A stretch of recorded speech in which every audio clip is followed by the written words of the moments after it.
Okay, thank you for your patience. And welcome to our plenary lecture with Dr. James Spiegel. I appreciate you guys coming and being part of this with us.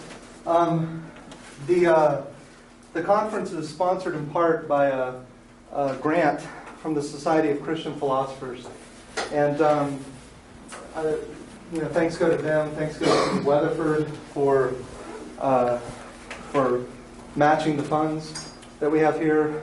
So many people help make this possible, and I appreciate everybody's help. I'm sure I'll have more to say about that tomorrow. For now, we're going to turn our attention to our speaker and his lecture, Open-Mindedness, When and Why Is It a Virtue? All right, good. Thanks. It's great to be here, and I enjoyed the papers that I attended this afternoon. So far, so good.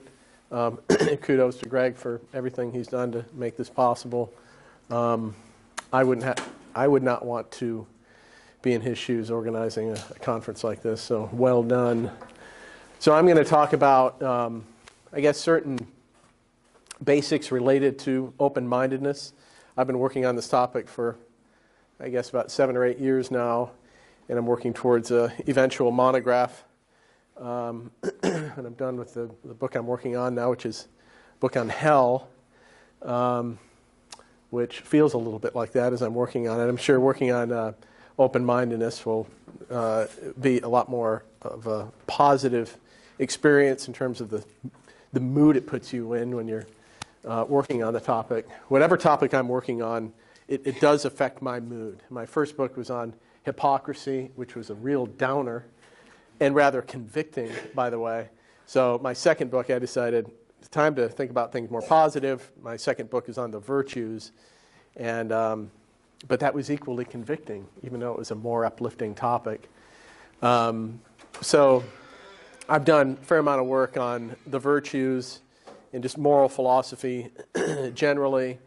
And this issue of open-mindedness, thank you, I came to be interested in just as I was sort of moving from thinking about the moral virtues into thinking about intellectual virtue, and noticed that everybody who does work on the intellectual virtues, or nearly everyone, cites open-mindedness as one of the intellectual virtues, but I noticed that not much work has been done on that topic. So it's certainly something that's always interested me greatly. So ever since then, I've been digging into this topic and thinking about it, especially as it applies to questions related to disagreements in politics and religion and other controversial topics. So I'll begin with just certain basics and then move on from there. Just to begin thinking about what virtue is, in a very general definition of the term virtue, we're talking about a specific excellence. And of course, this can apply to not just people, but inanimate objects. We can talk about virtuous clocks or cups, as well as people and people who have specific virtues ranging from courage and patience and perseverance, diligence, trustworthiness, and so on. But all virtues have functional aims. They enable someone to fulfill particular functions in terms of their roles in life or their tasks, in the work that they do or the play that they engage in. And we like to say, or many people say, that when you have a person who has all sorts of specific virtues, that then you can refer to them as a virtuous person in a general sense. It's like a good carpenter is someone who's mastered a number of particular skills with particular tools, planers and hammers and table saws and so on. Someone who is a good carpenter generally is someone who's good at all of those specific tasks. So there's this analogy that many make between, a carpenter or an athlete or someone who has a mastery of a range of skills within a domain. They are an excellent person at that, or a virtuous carpenter or athlete. And so we can say that if someone who has all these specific excellences in the moral realm is a person who's virtuous generally. So Aristotle distinguished between moral virtues and intellectual virtues.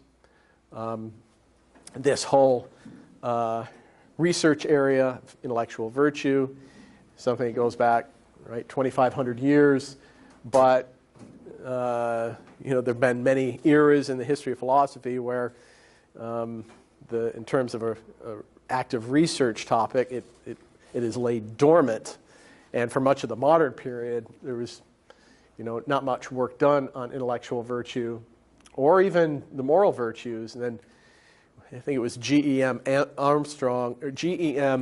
Anscombe's article in 1958 on modern moral philosophy that kind of reawakened moral philosophers and academicians generally to virtue ethics, and then with the publication of Alistair McIntyre's After Virtue in the early 80s, that really started the resurgence of interest in virtue ethics.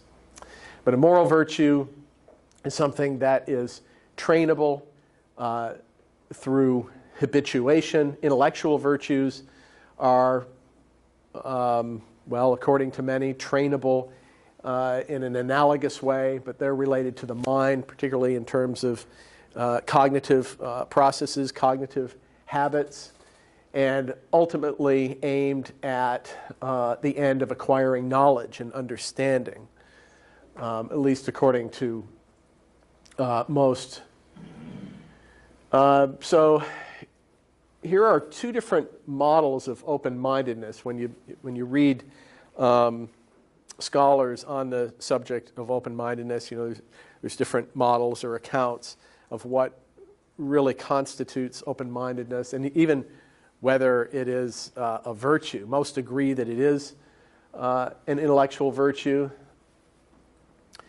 But Peter Gardner, for example, is someone who argues that open-mindedness it's a lack of commitment or inclination in one way or another when it comes to a particular issue. So, when should, he uses the example of hunting season for, I don't know, ducks or pheasant or something. People who are hunters, say in Canada, might get into some really heated debates about this. When should pheasant season open? When should it close? I would be someone who really has no considered judgment on the matter. I don't care. I'm not into hunting. I'm indifferent. Gardner would say, well, that makes me open-minded on the subject. Okay? And that really is the kind of paradigm case of open-mindedness. Are you completely non-committed, right? Are you indifferent about the topic? Then you're open-minded. Others, like William Hare, would say that no, you can have, in fact, even a pretty firm conviction on an issue. And maybe your view is that pheasant season should open in early October and then it should close in late January. I'm just pulling dates out of my head. I have no idea when this goes in terms of pheasant hunting. But if you have a particular conviction about that issue or any other issue, you can still be open-minded in the sense that you're willing to consider evidence that could overturn your view. Okay? Most of us have pretty firm convictions about all sorts of moral issues, political issues, the religious beliefs that we have. And if you are ready to consider counter-arguments that could overturn your view, even though you have a pretty firm conviction, then on Hare's view, you're still open-minded. So there's disagreement here between people like Hare and Gardner with regard to what constitutes the essence of open-mindedness. Jason Bear, who's a philosopher out at I think Loyola in California, not the same Loyola that made it to the Final Four, another one. But he discusses both of those models, and I think he calls them the adjudication and conflict models. I prefer to call them the indifference and contest models, whatever terminology you prefer. It's doesn't really matter, but I'm going to use the terminology or the nomenclature of indifference and contest. But he offers a general definition of open-mindedness that aims to encompass both models. He wants to say that what Gardner describes is genuine open-mindedness, the paradigm cases that he presents, and also the sorts of cases that Hare wants to account for, where a person has a firm conviction and still is ready to consider counter evidence that could potentially overturn their view. He wants to say that too counts as open-mindedness. So what is the general quality that a person has that could encompass both? What he says is that open-mindedness is a willingness to transcend one's default cognitive standpoint on an issue, whether that default position is sheer indifference or a firm conviction that could be overturned and the person could move from there to indifference or to affirming a contrary view. That makes sense to me. Okay? When you're looking for any account that's supposed to explain or cover particular instances,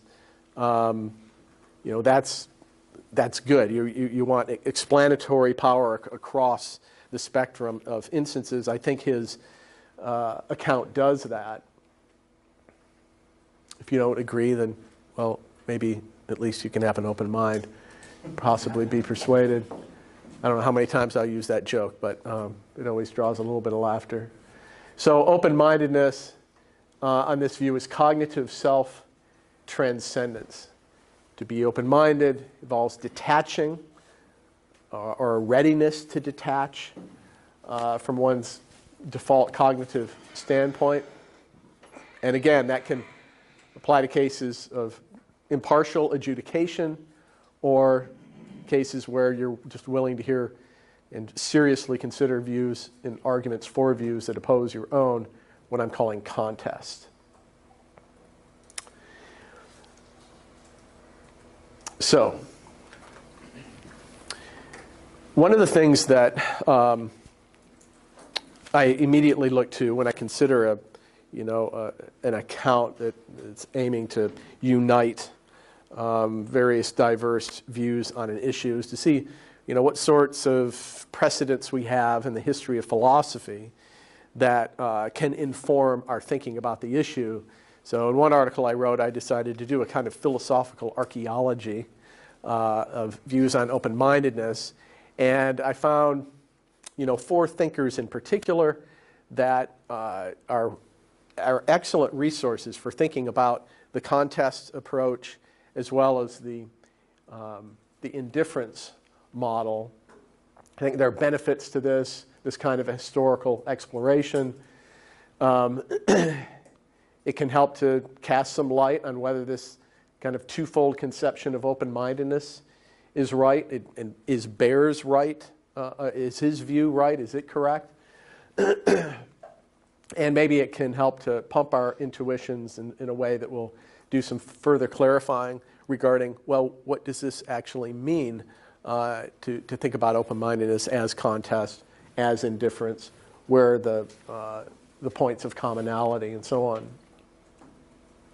So here are the thinkers that I have explored in some depth. Sextus Empiricus, the ancient skeptic, who was a Pyrrhonist philosopher, actually compiled the ideas and arguments of skeptics that preceded him centuries prior, producing his outlines on Pyrrhonism. And then jumping forward about a millennium and a half, John Locke, the early modern philosopher, physician, politician, or political philosopher. John Stuart Mill and Paul Feyerabend, 20th century philosopher of science. And Sextus and Locke are advocates, even though they wouldn't use this terminology. They represent a kind of indifference model of open-mindedness, whereas Mill and Feyerabend would fall pretty neatly into the contest category. So just a little bit about Sextus Empiricus. Well, there's Sextus, there's John Locke. First Sextus Empiricus is a famous quote from his lines on Pyrrhonism. He says, skepticism is an ability or mental attitude which opposes appearances to judgments in any way whatsoever, with the result that, owing to the equivalence of the objects and reasons thus opposed, we are brought firstly to a state of mental suspense and next to a state of unperturbedness or quietude.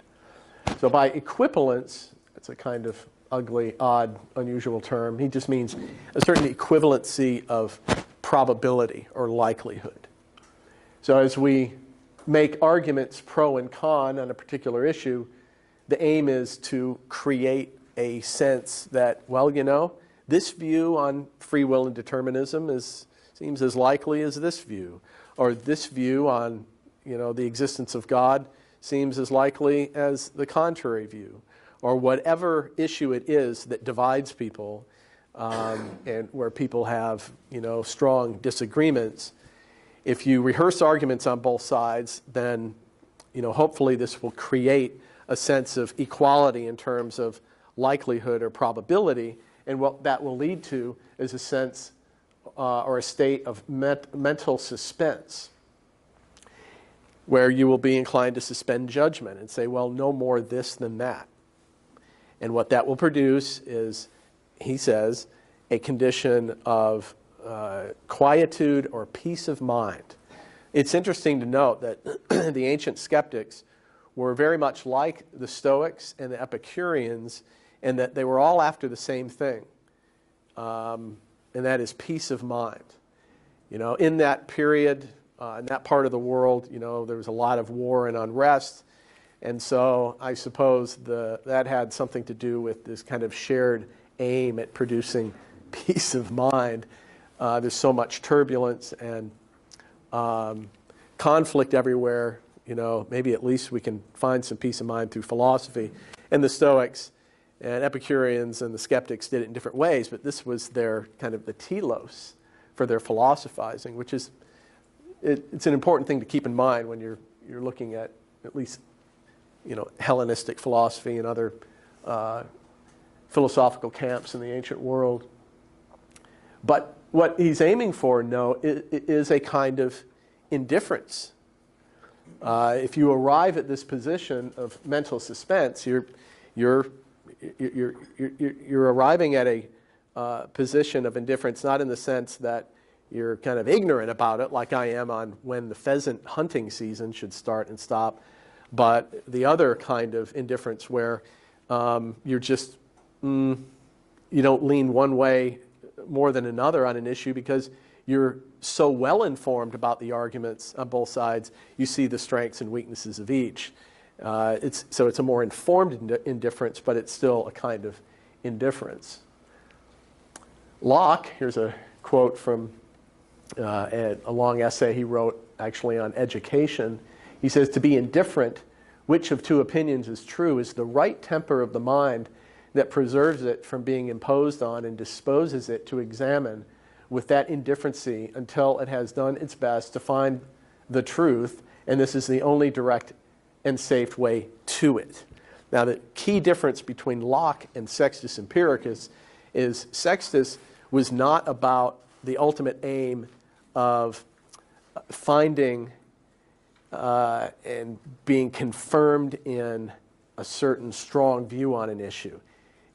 Since his aim, Sextus's aim was peace of mind, he wanted to avoid having firm convictions because that's what disturbs the mind. Locke, his aim was truth and understanding, as it is for most, and nonetheless he thought that adopting an attitude of indifference was the best means or way to finally land in truth and understanding. So he was not. So he differed from Sextus in that regard. It's not about continuing in the suspension of belief. It's ultimately at landing in truth and understanding and having some convictions about all sorts of issues. He notes along the way that there are certain factors that are inimical to indifference, that are going to incline us to be partial or to, not have a kind of fair judgment on issues.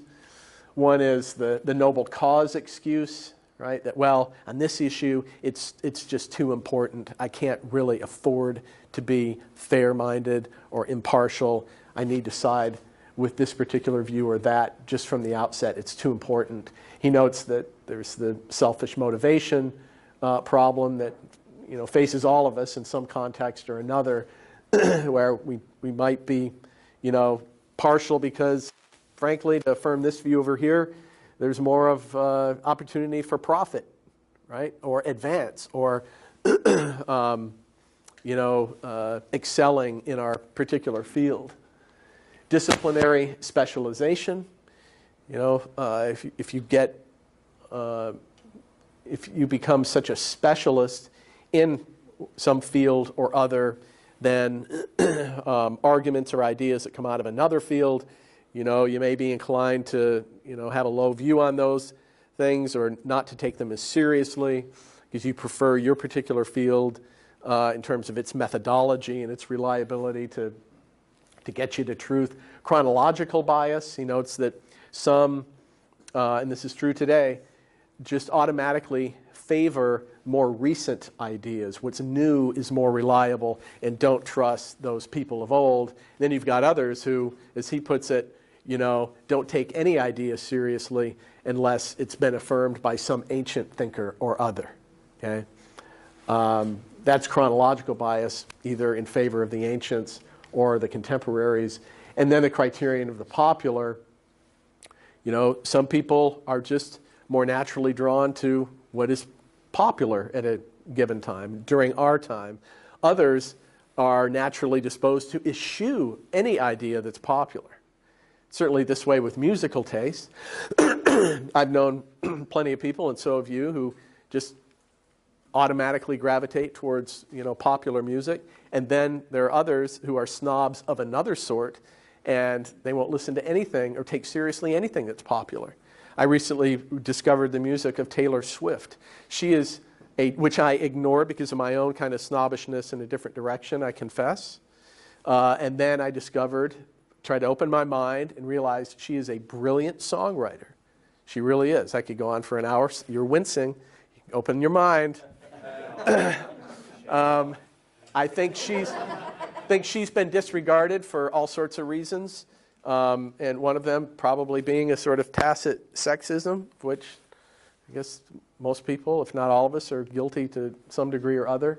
But I opened my mind, and even though I tend to be disinclined to appreciate what is especially popular, in her case, I mean, she's very popular. Nobody in this room is saying, who's that? So I had to overcome that bias against, the super popular.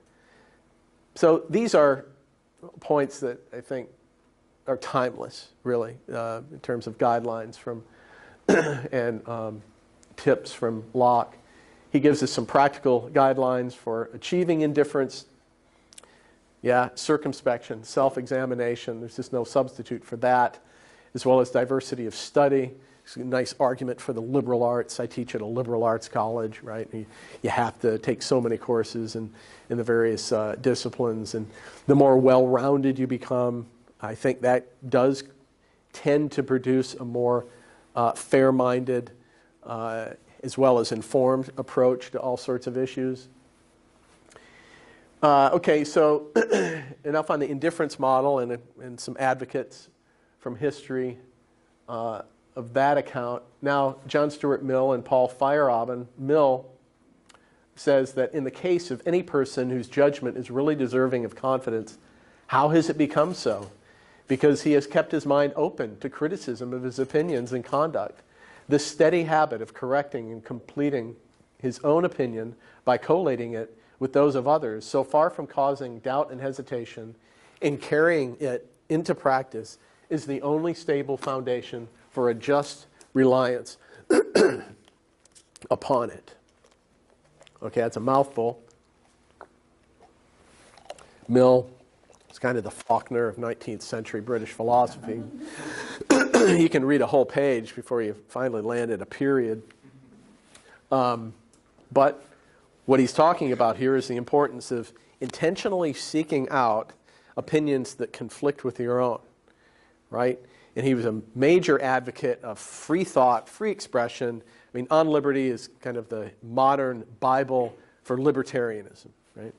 If you're a libertarian politically, then you probably have John Stuart Mill's On Liberty, you know, on your bedside table, right? And he gives several arguments for free thought, free expression, regardless of how bizarre or dangerous the views might be.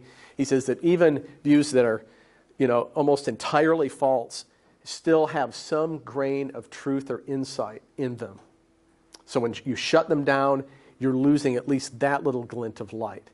Also, views that are wholly or nearly entirely false help to highlight what is true. Also, when a government or any organization shuts down any view ever, they are basically asserting their infallibility. They're saying that we can't be wrong about this. And so for those reasons, we should allow whatever views anybody wants to defend, however crazy or backwards or dangerous they might seem, they need to all be heard. Okay? Classic libertarian stuff.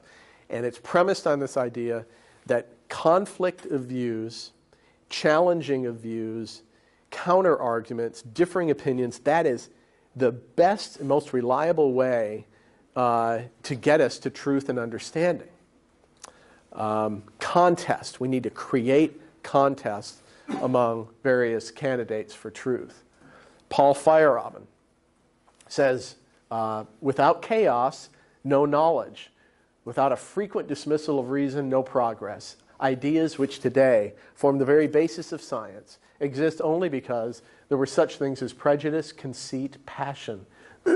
Because these things opposed reason and because they were permitted to have their way, we have to conclude then that even within science, reason cannot and should not be allowed to be comprehensive, and that it must often be overruled or eliminated in favor of other agencies. So he's written this book called Against Method, which that might be the most exciting work of philosophy I've ever read. Yeah, I was pretty excited reading that. He's an epistemological anarchist, he's been called.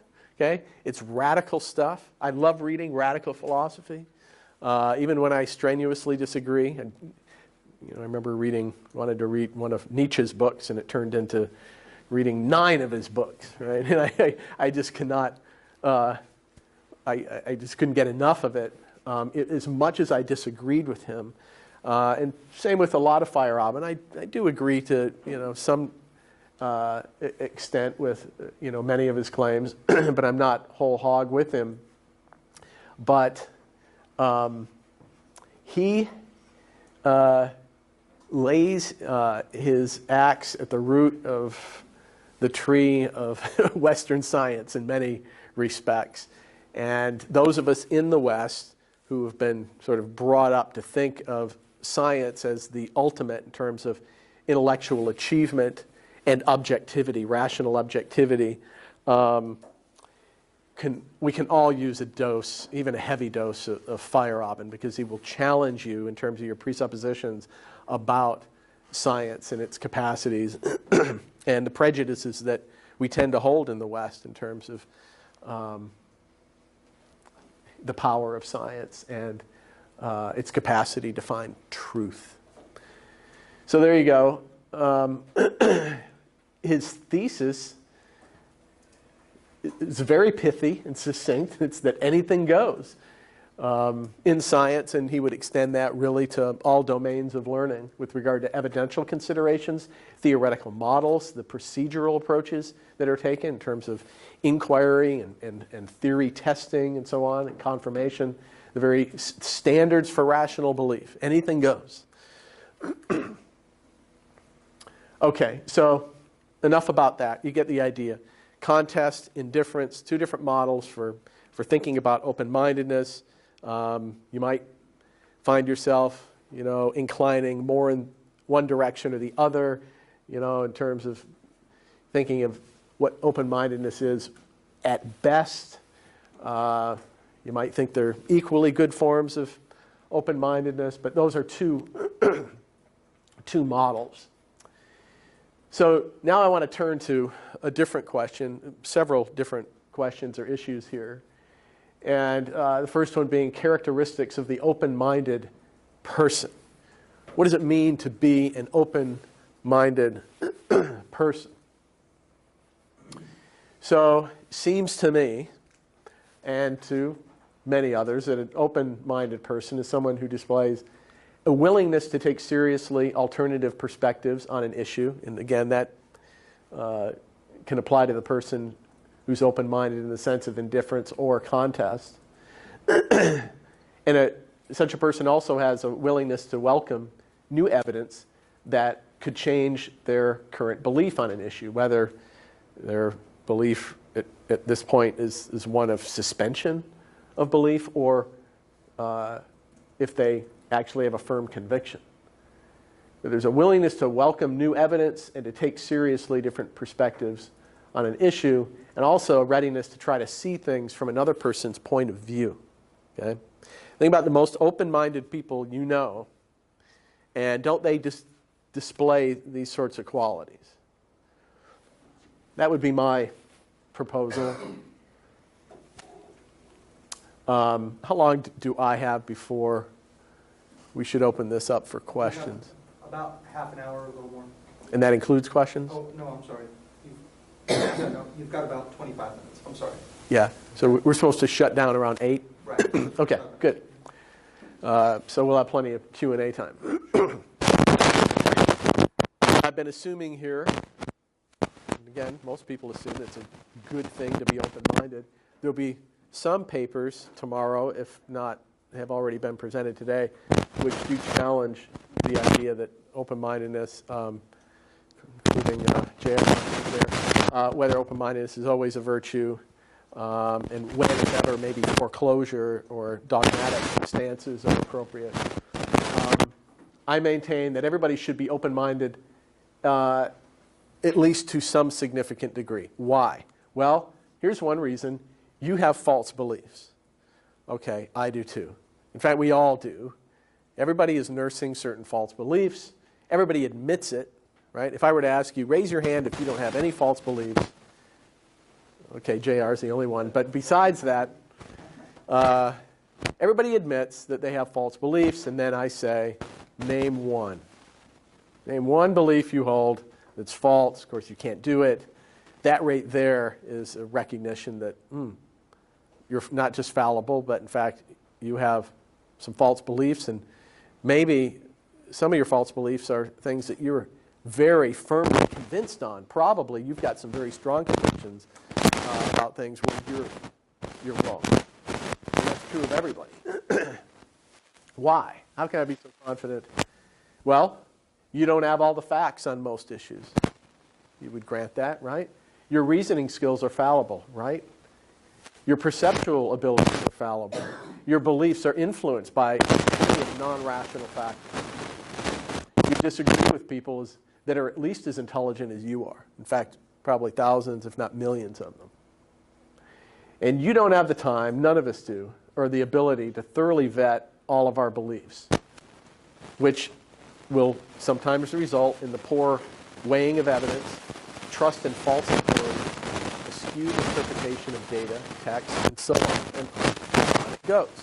This is the fact of our finitude and our mortality. So if we all have false beliefs, then it should be pretty obvious we need to maintain an open mind, at least on a lot, if not most, issues. Another reason why everybody should be open-minded is because it's critical for the pursuit of wisdom. This is something about which Locke, Mill, and Feyerabend would agree. Again, Sextus believes we should remain in a state of suspension, but for the others, and nearly everybody else in the history of philosophy, it's just understood presupposed, if not stated outright, that a certain openness to evidence is something that's critical for the pursuit of wisdom and understanding. It also follows from the Golden Rule, or in its more philosophically rigorous form, at least according to some, Kant's categorical imperative. Kant thought that his categorical imperative is really capturing the essence of the Golden Rule. You want others to seriously consider truth claims and welcome the evidence that you present to them, right? The Golden Rule says you should, treat others as you would have them treat you. So if someone is coming to you with a new argument or idea, then you should grant them the same kind of cordiality that you would want them to grant you in terms of openness, willingness to listen and take seriously. You say, in a Kantian way of doing this, we ask the question, could you universalize a maxim of closed-mindedness, right? No, you couldn't. You don't want everyone you know to have a closed mind, every time you present some new idea or argument to you. People have an openness. So those are several reasons why everyone should be open-minded. So how do we become more open-minded? This is something that takes practice. And here, if not in other cases of intellectual virtue, this is something that you can intentionally practice. I think this is true generally of the intellectual virtues.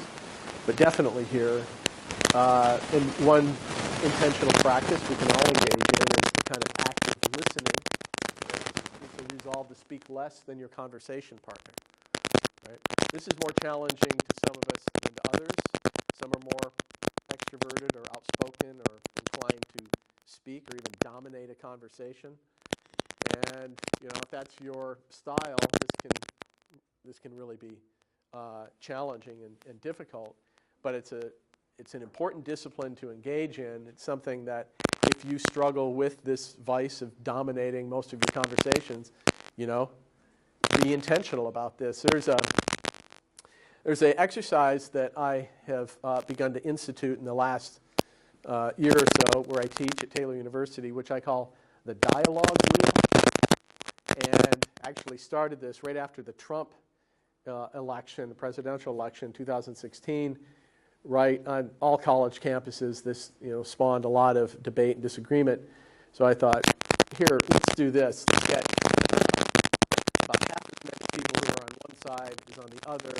Let's sit down and let's do a timed discussion. And so the first time we did it, there were two who held one kind of negative on it, and two who were more positive. And we sat in a circle, and it was alternating people depending on the positions they held, and each took 2 minutes to speak on the issue. And really, we left it wide open. And this worked really well because you could make, for 2 minutes, the strongest case you can manage for your view, and then the alarm goes off, and it's the next person's turn. And then you have to listen for 6 more minutes. You have to listen 3 times as long as you speak. And it's amazing how this produced, we did this several times on the most controversial issues of our time, actually, politically, morally. And in every case, it was civil discourse.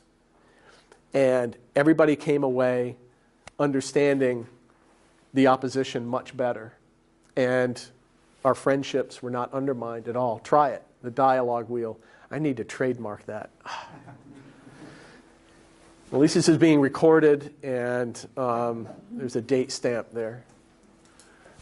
So that is one sort of intentional format when it comes to active listening, but there's lots of ways this can be done.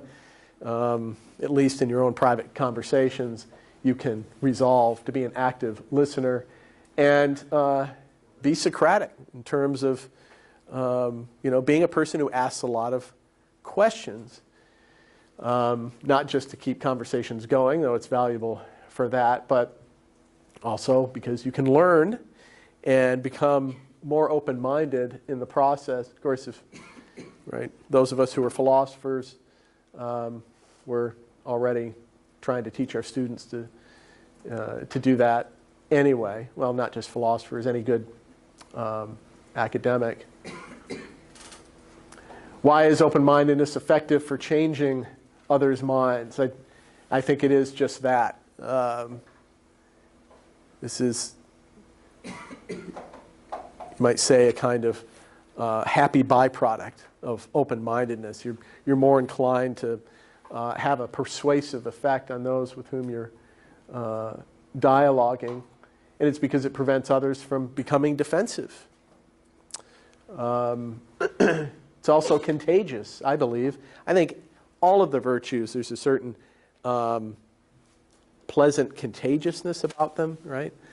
And it's true of open-mindedness. If you display an open mind, your neighbor's more likely to as well. And if that's the case, then your evidence, your arguments have a more receptive cognitive soil. And even where minds don't change, open-mindedness helps us in our quest for unity. Civility certainly lends to civil discussion.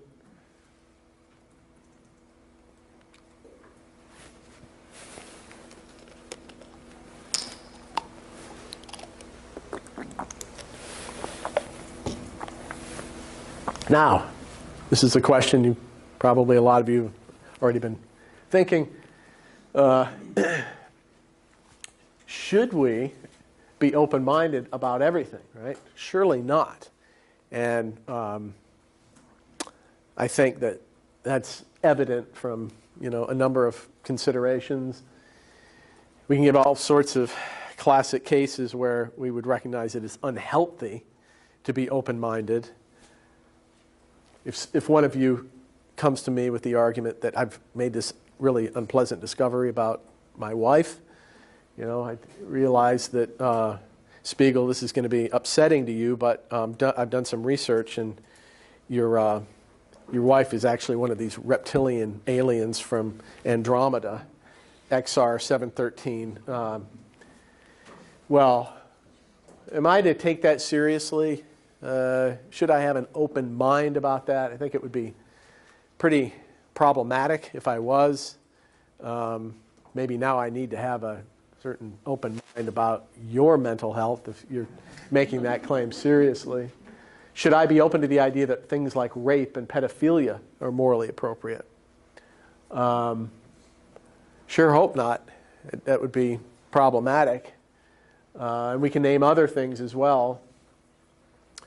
I don't think this really contradicts Mill's idea, though. I think John Stuart Mill would say, even people who want to make arguments for these things, right, that most of your neighbors are aliens, or that rape could be okay in certain circumstances, or pedophilia, Mill would say, let them make their arguments. They'll only reveal just how ill-founded they are and the lack of evidence for these views.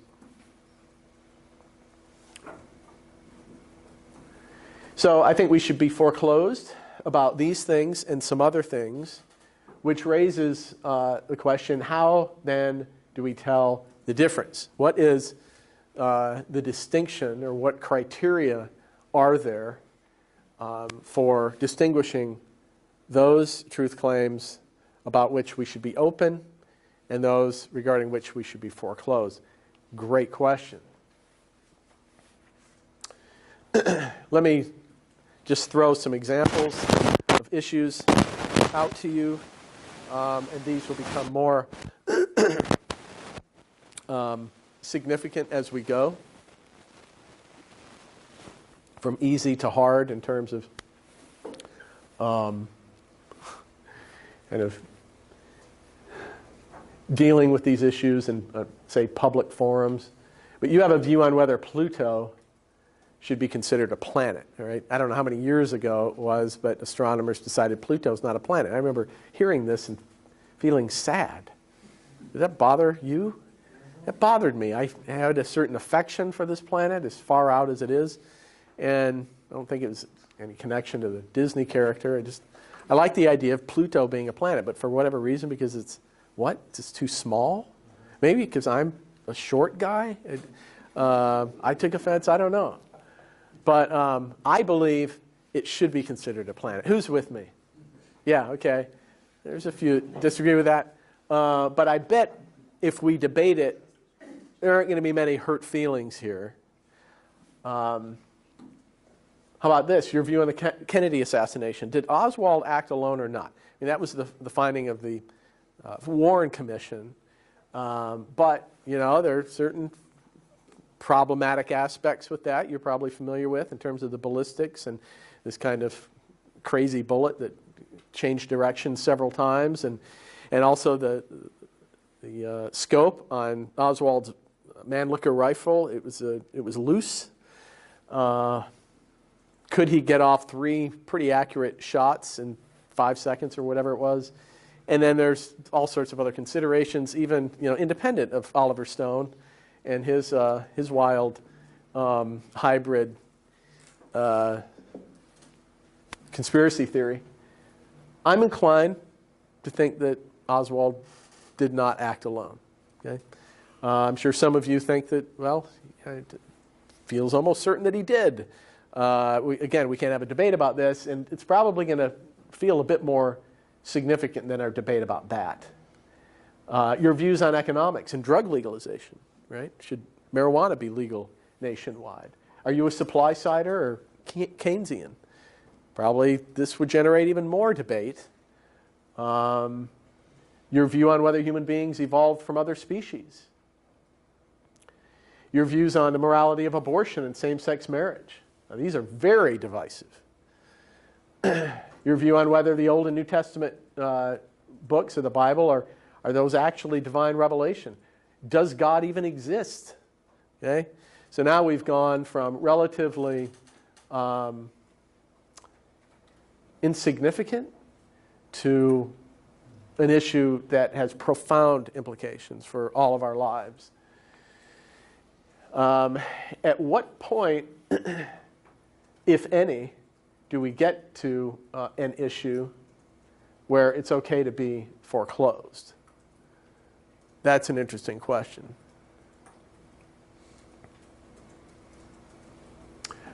And you can ask yourself, this would be a good kind of social mixer, about which of these views are you open-minded? Are you open-minded just about, say, the first 2 and then pretty closed on the rest? Or are you open about all of them, except this one? Or are you foreclosed on all of them or open about all of them? And that's just sort of a question about your own, I guess, personal psychology and epistemics. And whatever your answers are to that question, about what issue should you be open-minded? Are you foreclosed on some issues that you recognize you actually should be open about? Or vice versa?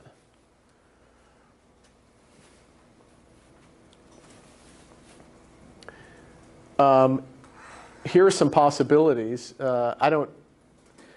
In my review of the literature, I haven't found any articles or anybody who's even attempted to develop,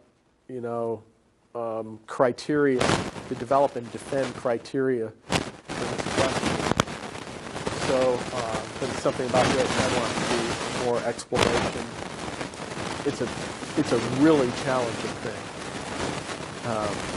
And probably explains why there's such a lacuna in the literature. Maybe we're entitled to foreclosure about beliefs where there is consensus among the authorities.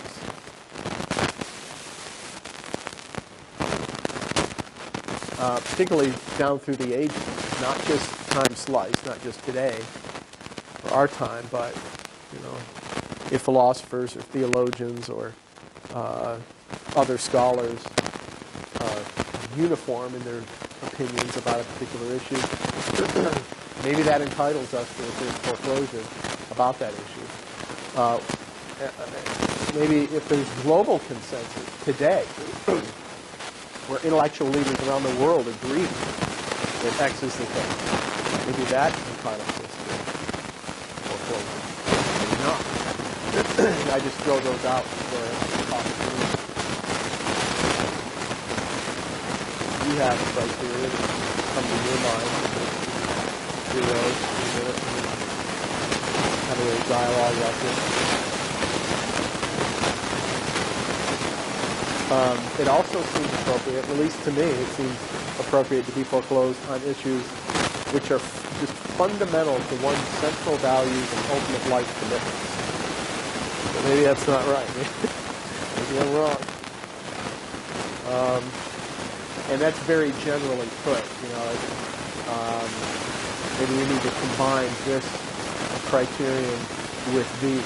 That if your ultimate life commitments, to the extent that they fit with a certain global consensus or consensus among authorities down through the ages, mix and match here. I just throw these out.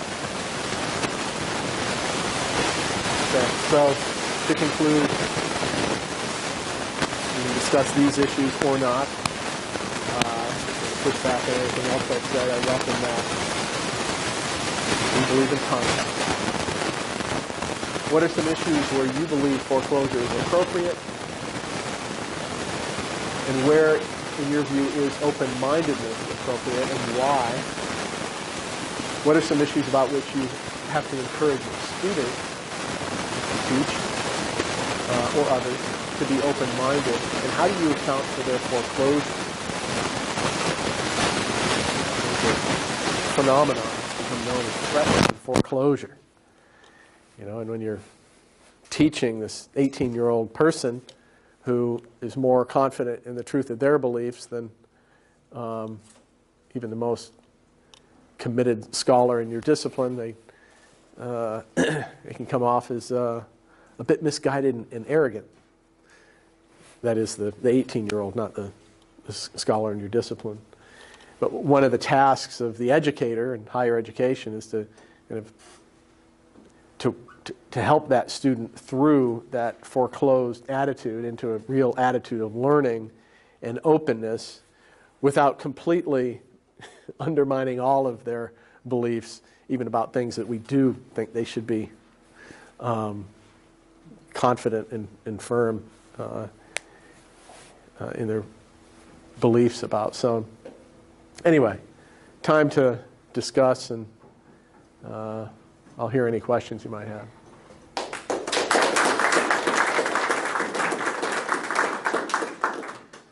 Yes? Thanks for an interesting paper that brings up all these questions. I want to go back to your criteria for trying to decide the things we should or shouldn't be foreclosed about. And I want to, in the spirit of the open-minded contest model, try to produce a counterexample of something that I think you wouldn't believe that someone should be foreclosed about, but that given this criterion, they would have been entitled to be foreclosed about. Okay. So imagine that instead of being you were a plantation owner in Alabama in 1840.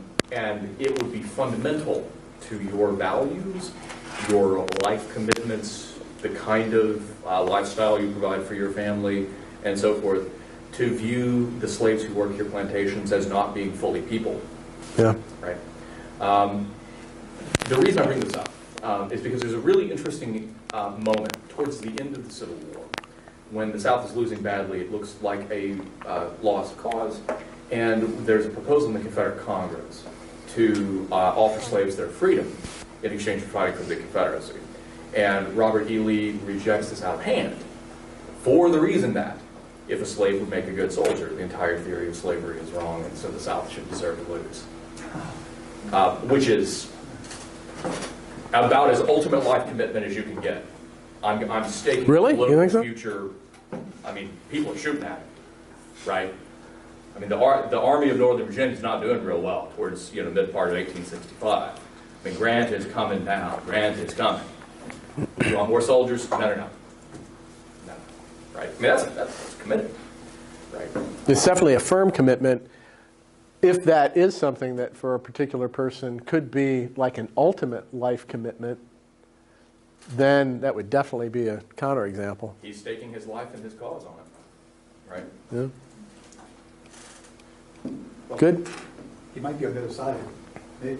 What he's saying is a no-lose proposition, right? That is, if he's wrong, they should lose. Yeah, that's right. Ben? Thanks for a great talk. And, I'm curious about this whole idea of doxastic foreclosure in the sense that, like, maybe there's a first order and a second order of this. And maybe I find myself doxastically foreclosed with respect to something. And I just say, like, there's no way, I'm committed to this, I buy into it. And if you ask me in Bayesian terms what my credence level is with respect to some proposition P, I'm going to tell you it's a 1. Like, I am certain of this.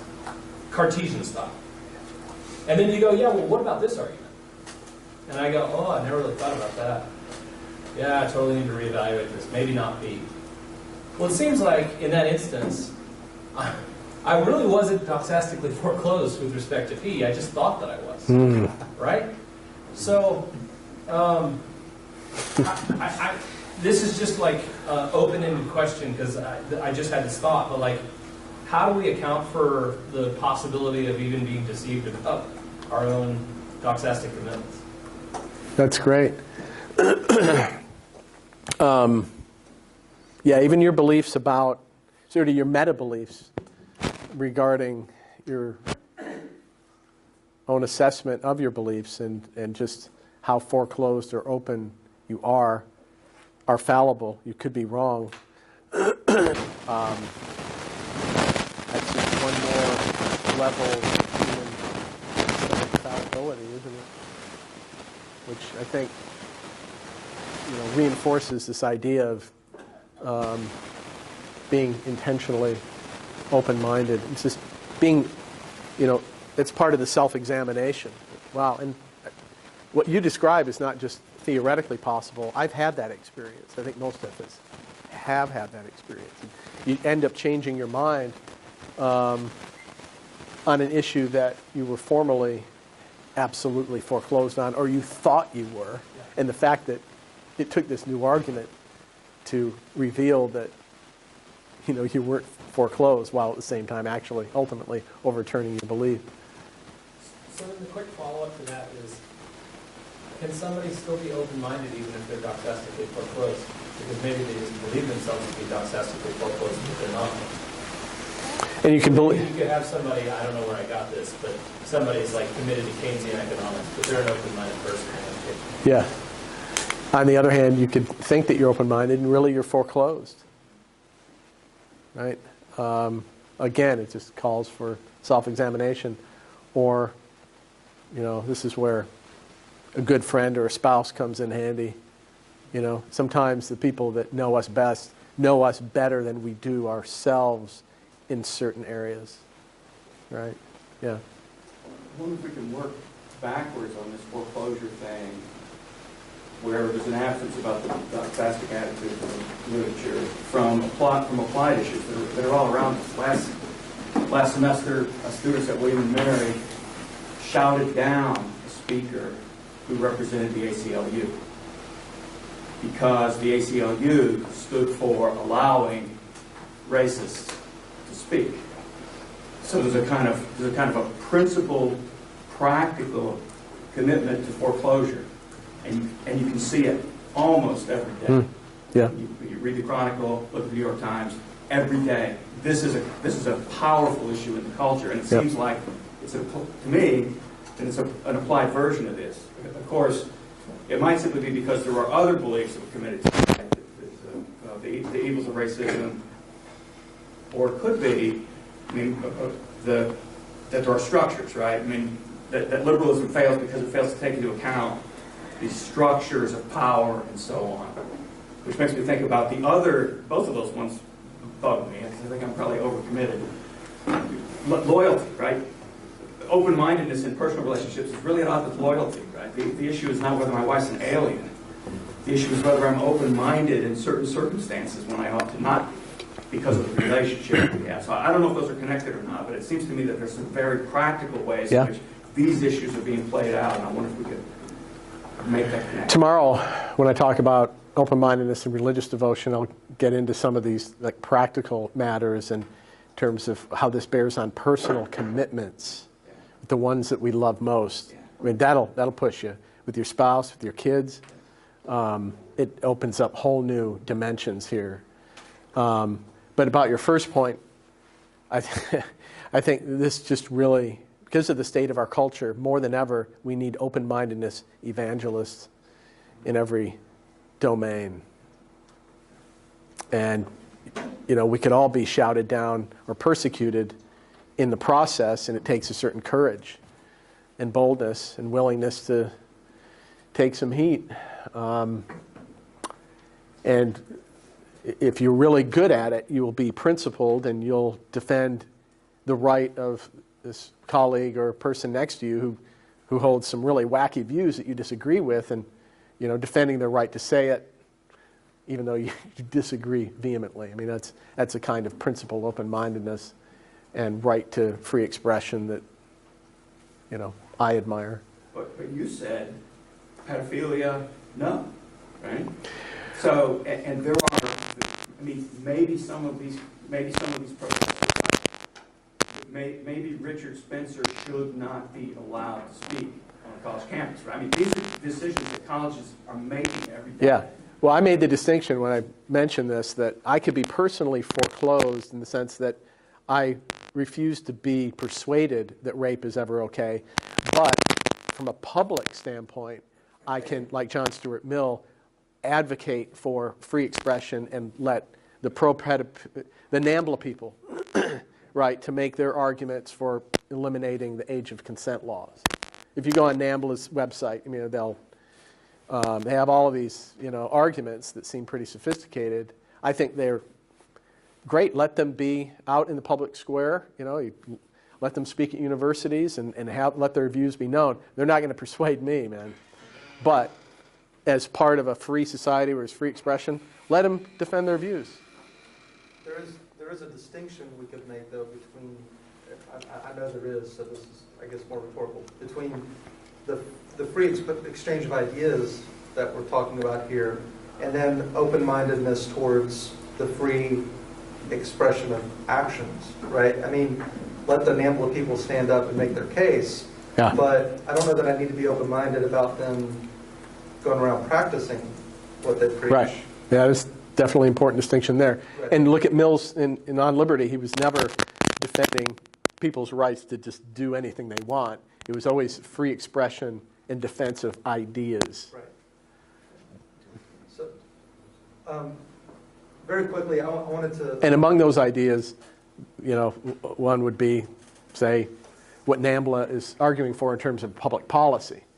But, you know, defending the free, you know, the people's right to do X, Y, or Z is still different than actually doing X, Y, or Z. Right. Absolutely. You had asked earlier about what kind of challenges we may find with this in the classroom, those of us who are teachers. And I find that usually it's not the middle road that I have a problem with, or not problem with, but I have a struggle with, right? That there's this middle area where there's students who are just kind of naturally doing this because they get a liberal arts education, they get what we're up to. But then you have these extremes. So it's convincing those who are foreclosed to be open-minded about, right, certain things.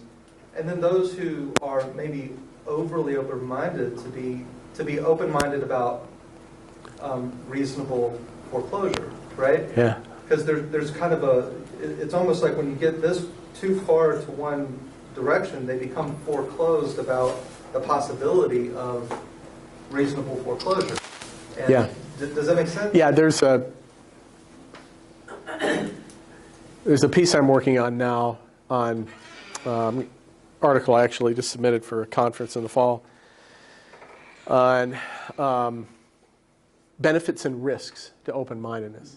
And in it, I consider the possibility that maybe, unlike most intellectual virtues, I think, open-mindedness is a kind of Aristotelian golden mean between two vices of stubbornness. So you can be stubborn in your foreclosure on the one hand, and on the other, you can be someone who stubbornly refuses to commit to a belief. But there's an intellectual stubbornness of a different kind on either side of the virtue of open-mindedness on this view. That's my hunch. Liz? Yeah, this was cool. I'm sorry, I missed a little bit at the beginning, so sorry. Some of this stuff was already talked about. I had a couple thoughts. One was, I guess you could distinguish between like open-mindedness as an epistemic virtue and then open-mindedness as like a moral or practical matter.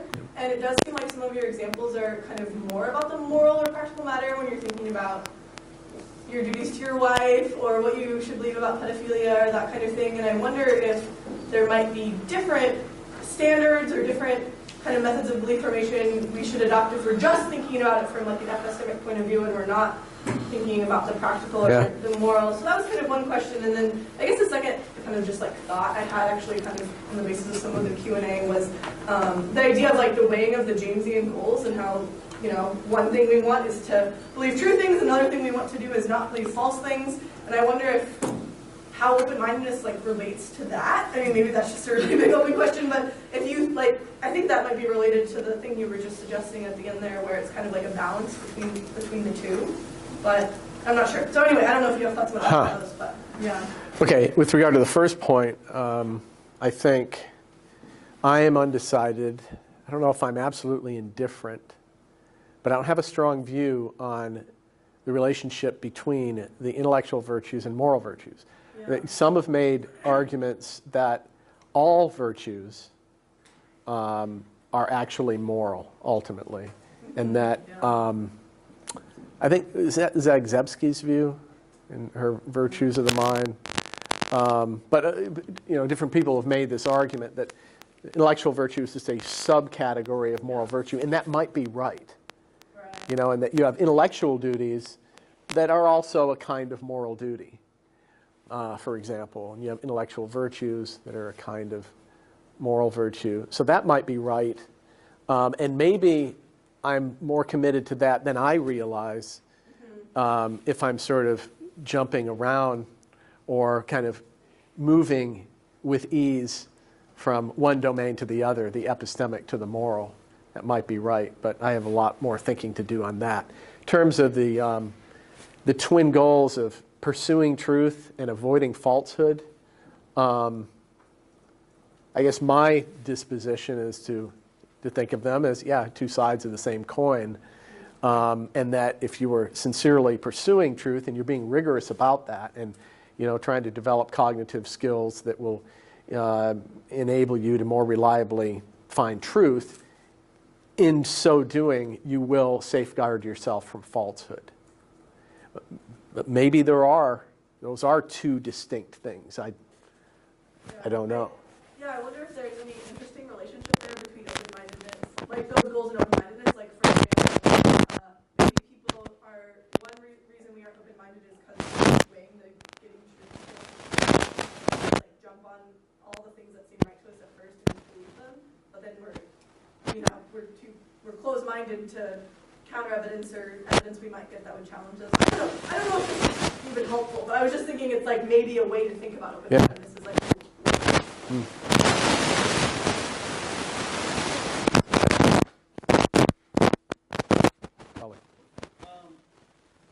So it seems to me that wisdom is a virtue, partly because it's never wrong to be wise. You should always be striving to be wise, and you should be striving not to be the opposite. And the same thing with justice. I mean, I can't think of any situation where it's wrong to be just or it's good to be unjust. And so it's good to have a steady disposition aimed at justice and wisdom. And maybe there aren't a whole lot of other virtues like that are just sort of general, where you're just aiming at that. Talk about tolerance as a virtue, but that doesn't seem right because there's lots. We don't have a steady we don't have a steady disposition to be tolerant to say everything, because there's at least as many things we shouldn't be tolerant of that we should be. You know, like rape, injustice and the like. And so I guess I think open-mindedness may be more like tolerance than wisdom or justice. You know, there's lots of things that you mentioned where we should be open-minded about these things. So why should I think that open-mindedness is a virtue rather than like open-mindedness with respect to this narrow class of things or actions or something like that? Does that make sense? Yeah. So maybe I get your point about justice and wisdom. It appears we can't think of examples of inappropriate wisdom or inappropriate justice. But maybe we can think of inappropriate contexts where something like generosity or patience is inappropriate. Now, we want to call those virtues, right? It's a moral virtue to be patient, generous. But there are... I guess I think of a virtue as a smaller class than most people know. But there are contexts where you really shouldn't be generous to this person in that context, or you shouldn't be patient with that in this particular context. And maybe open-mindedness is like that, you know. And depending on the context, it's a context-relative trait. It might be inappropriate to be open-minded, and you know, maybe some of my examples qualify regarding rape and pedophilia, but that doesn't detract from the fact that generally, in most contexts, or properly understood with relativity to context, open-mindedness is a virtue. That's just sort of my quick intuitive response there. That's an important question.